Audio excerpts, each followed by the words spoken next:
बिस्मिल्लाहिर्रहमानिर्रहीम। अस्सलाम वालेकुम। क्या हाल है आप लोग के? आई होप आप लोग सब ठीक होंगे, खैर खैरियत से होंगे। मैं भी अल्हम्दुलिल्लाह ठीक हूँ। अल्हम्दुलिल्लाह से रमज़ान भी बहुत ही अच्छे गुज़र रहे हैं। तो बस यहाँ पे देखिए, यहाँ पे मैं बना रही थी तवा चिकन। ये बहुत ही मज़े की बनती है और ये सेहरी में तो इतने मज़े की लगती है। तो बस यहाँ पे देखिए, यहाँ पे मैंने थोड़ा सा तकरीबन 3 टेबल स्पून के करीब मैंने यहाँ पे ऑयल लिया है और 200 ग्राम के करीब मैंने यहाँ पे चिकन ले ली है। ये बोनलेस चिकन है, उसके छोटे छोटे से जो है ना मैंने पीस कर लिए। तो बस इसको मैंने यहाँ पे थोड़ा सा अदरक लहसुन डाल के तो सोते कर लिया है और उसके बाद यहाँ पे सारे स्पाइसेस डाल ली हूँ। स्पाइसेस में ये कि हाफ़ टी स्पून के करीब मैंने यहाँ पे ज़ीरा पाउडर लिया है और हाफ़ टी स्पून मैंने यहाँ पे ब्लैक पेपर डाला है और थोड़ी सी चिली फ्लेक्स मैंने इसमें ऐड की है। साथ में मैंने थोड़ा सा जो है ना गरम मसाला इसमें ऐड किया है, क्योंकि बहुत कम क्वांटिटी में बना रही हूँ तो आप अपने हिसाब से मसाले इसमें रख सकते हैं और अगर ज़्यादा क्वांटिटी में बना रहे हैं तो फिर आप उसकी क्वांटिटी बढ़ा सकते हैं। तो बस इसको हल्का सा सोते करने के बाद यहाँ पे मैंने जो है एक हरी मिर्च और एक छोटा सा टमाटर जो है मैंने इसमें डाल दिया है और इसे मैं 2 मिनट के लिए कवर कर दूँगी ताकि टमाटर जो है हमारा अच्छे से गल जाए। और ये देखें, यहाँ पे मैंने इसे कवर कर दिया है और ये मैं दिखा रही थी दही माशाल्लाह से कितना अच्छा जमा है। तो बस यहाँ पे हमारे टमाटर भी अच्छे से गल गए थे और उसमें मैं 2 टेबल स्पून के करीब यहाँ पे दही ऐड कर लूँगी। और यहाँ पे ये कि आप अगर तेज़ मसाला पसंद करते हैं तो आप इस हिसाब से अपने मसाले बढ़ा सकते हैं, लेकिन ये सेहरी के हिसाब से जो है ना बहुत ही हल्की सी डिश है, इतने स्पाइसेस भी इसमें नहीं हैं। और क्योंकि अक्सर ऐसा होता है ना कि सेहरी के बाद सीने में जलन वगैरह शुरू हो जाती है कुछ लोगों को, तो बस इससे ये होगा कि बहुत हल्की सी डिश ये बन जाती है। बस आप इसको कढ़ाई भी बोल सकते हैं, पर ये तवे में जो है ना इसका जो फ्लेवर निकल के आता है ना, वो क्या ही बात है इस फ्लेवर की।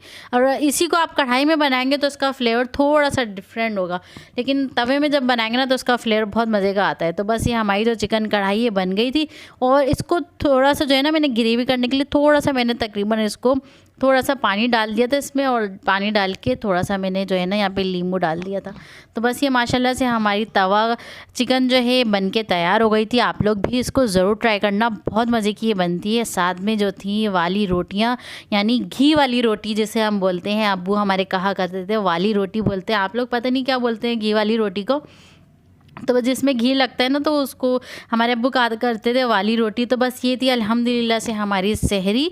तो सेहरी की रूटीन जो है चेंज होती रहती, कभी जूस, कभी क्या चीज़, कभी क्या चीज़। तो बस ये कि डिफरेंट होता ही रहता है सब कुछ। तो बस साथ में दही भी था और दूध फेनी तो लाजमी होती है हमारे यहाँ तो, और साथ में वाली रोटियाँ थीं और ये तवा चिकन था। और यहाँ पे आयशा और इसके बाबा सिर्फ चाय पीते हैं, मैं नहीं पीती हूँ, क्योंकि मेरे साथ ऐसा होता है जिस दिन मैंने चाय पी ली ना फिर मुझे नींद नहीं आती है। तो बस ये होता है कि मुझे अपने आप को, दिमाग को जो है ना जगाने के लिए मुझे चाय पीनी पड़ती है। जब मुझे ज़्यादा काम होता है ना तो मैं चाय पीती हूँ, इसके अलावा मैं नहीं पीती। तो खैर ये था अफ्तारी का टाइम और यहाँ पे मैं बना रही थी आलू गोश्त और वाइट चावल, क्योंकि अफ्तार रमज़ान में तो बच्चे रोटी वगैरह खाती नहीं, बस सेहरी में जो पराठे वगैरह ये खा लेते हैं, तो बस वो इसके अलावा कुछ भी नहीं खाते हैं वो लोग।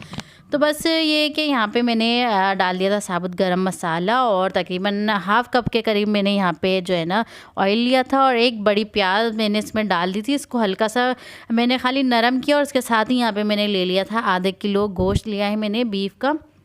आप मटन भी डाल सकते हैं, चिकन में भी बना सकते हैं। तो बस इसे मैं अच्छे से ना इसका कलर चेंज होगा जब तक इसको फ्राई करूँगी। साथ में जिंजर गार्लिक का पेस्ट भी मैंने इसमें ऐड कर दिया है और इसे हम अच्छे से मिक्स कर लेंगे। यहाँ पे ये देखें, बस इस तरह से इसको आप भूनते जाएं और जितने इसका जो गरम मसाले के साथ इसको आप भूनेंगे ना इसका फ्लेवर बहुत मज़े का आता है। तो बस यहाँ पे देखें, यहाँ पे मैंने तकरीबन 2 हरी मिर्चें और 2 टमाटर मैंने यहाँ पे डालनी है इसमें और इसे मैं अच्छे से मिक्स कर लूँगी।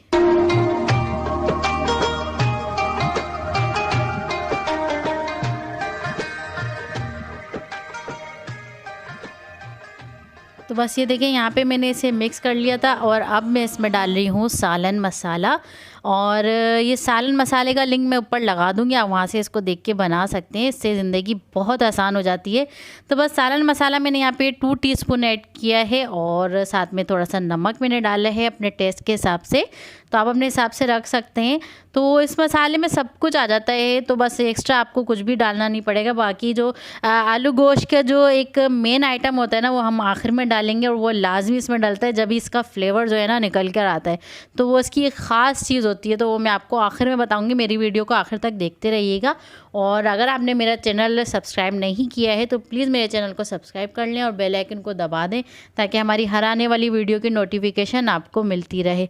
तो बस यहाँ देखिए, इसे मैंने जो है ना यहाँ पे मैंने 15 मिनट के लिए छोड़ दिया था गोश्त जब तक हमारा गोश्त नहीं गलता। तो फिर उसके बाद 15 मिनट के बाद जब हमारा गोश्त गल गया, तो फिर उसके बाद मैंने यहाँ पे आलू डाल के तो इसे मैं 10 मिनट के लिए और छोड़ दूँगी। तो बस जितनी देर में हमारे आलू गल रहे हैं, तो यहाँ पे मैं मज़ेदार सी रेसिपी बना रही हूँ, और ये मैं बना रही हूँ मसाला पापड़ी। तो यहाँ पे देखें, मैंने 1 टेबल स्पून के करीब ऑयल लिया है और इसमें डाल रही हूँ थोड़ी सी चिली फ्लेक्स यहाँ पे मैंने ऐड किए है, और थोड़ी सी जो है ना यहाँ पे मैं चाट मसाला डालूँगी। ये देखें यहाँ पे थोड़ा सा। तो ये देखें यहाँ पे बस इसको हल्का सा हम सोते कर लेंगे ऑयल के साथ। और इसमें जो हमने पापड़ी जो हम लोग बना के रखते हैं ना, समोसे की जो पापड़ी होती है हमारी, जो पट्टियों में से बच जाती है, तो उस पापड़ी को मैंने तल लिया था और उसे इस तरह से इसमें फ्राई कर लिया। तो इतने यम्मी की ये पापड़ी बनी थी। आप लोग इसको ज़रूर ट्राई करना, रमज़ान में अफ्तारी में बहुत मज़े की लगती है। तो आप इसको ऐसी सिंपल यूँ ही खाएंगे ना, मसाले वाली पापड़ी, तो बहुत मज़े की लगती है। तो बस ये मैं बना लूँगी। एक ये मेरा अफ्तार आइटम हो गया था, साथ साथ अफ्तारी भी बन रही थी, खाना भी बन रहा था। तो बस ये अफ्तार रूटीन होती है हमारी। तो बस यहाँ देखिए, यहाँ पे हमारे आलू भी गल गए थे, गोश्त भी माशाल्लाह से अल्हम्दुलिल्लाह से गल गया था। तो बस इसमें थोड़ा सा मैं पानी ऐड करूँगी। पानी इतना ऐड करना है जितना आपको ग्रेवी चाहिए। तो यहाँ मैं अपने हिसाब से थोड़ा सा पानी ऐड कर रही हूँ, तकरीबन आधा गिलास के करीब मैंने यहाँ पे पानी डाला है, क्योंकि बच्चों ने खाना था राइस के साथ। और स्पेशली जो है ना, इनके बच्चों की फरमाइश थी, मम्मा आलू गोश्त के साथ जो है ना अपने राइस लाजमी बनाने। तो बस खैर मैंने राइस भी बनाए साथ में। और यहाँ पे देखिए, आज के जो मेन मसाला है वो है पिसा गरम मसाला यहाँ पे डाला है, और साथ ही यहाँ पे मैं डाल रही हूँ जायफल जवात्री। ये आपने स्किप नहीं करना, इससे बहुत ही ज़बरदस्त जो है ना इसका फ्लेवर आएगा। तो जायफल जवात्री आपने जो है ना इसमें पीस के लाजमी इसमें ऐड करनी है, तो इससे बहुत ही अच्छा जो इसका फ्लेवर आएगा। साथ में हम डालेंगे हरी मिर्चें और हरा धनिया गार्निश कर देंगे इस पर, और इसको तकरीबन हम 5 मिनट के लिए दम देंगे, ताकि इसका जो रोगन है, इसकी मसालों की खुशबुएं हैं, सब इसमें आ जाएं। तो अल्हम्दुलिल्लाह ये है हमारा दस्तरखान। तो ये देखें यहाँ पे माशाल्लाह से आलू गोश्त, चावल और मसाले वाली पापड़ी है, हलीम, बिरयानी है, दही बड़े जो स्किप नहीं होते हैं, बहुत मुश्किलों से स्किप करने पड़ते हैं, और साथ में फ्रूट चाट है। और ये है अल्हम्दुलिल्लाह से हमारा दस्तरखान। आज भी अल्लाह पाक ने माशाल्लाह से अच्छा खिलाया। तो बस कैसा लगा आपको हमारा आज का ये छोटा सा व्लॉग? उम्मीद है आपको हमारा ये छोटा सा व्लॉग पसंद आया होगा। तो फिर मिलते हैं नेक्स्ट वीडियो में नई रेसिपी के साथ, नए व्लॉग के साथ। दुआओं में ज़रूर याद रखिएगा मेरी और आयशा की तरफ से। अल्लाह हाफिज़।